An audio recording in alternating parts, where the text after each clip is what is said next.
Stihl Whipper Snipper or line trimmer.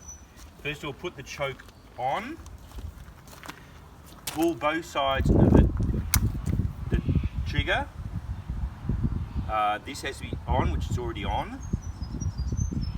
Then it's 5 pumps. 1, 2, 3, 4,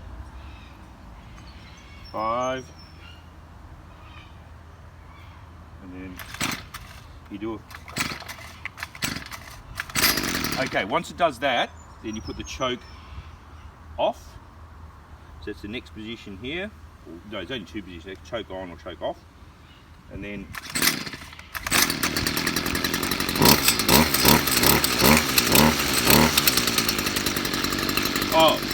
and it takes 2-stroke petrol. Alright. So that 2-stroke petrol is a mixture of normal unleaded petrol plus 2-stroke motor oil at a ratio of about 50 to 1 or 40 to 1. So that means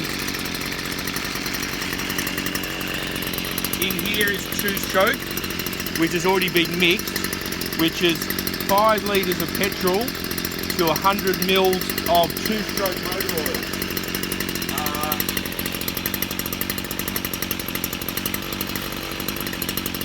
Somewhere. Yeah, I'm not sure where it is. Somewhere we've got 2-stroke motor oil to mix more, but there's plenty here anyway. So can't put diesel in it. You can't put just petrol in it. It's got to be 2-stroke petrol, which is a combination of 4-stroke petrol and 2-stroke motor oil, a ratio of 40 to 1 or 50 to 1. If we run out of fuel, can we ask you? Just put this one in. This one in? Yep. Okay. And when you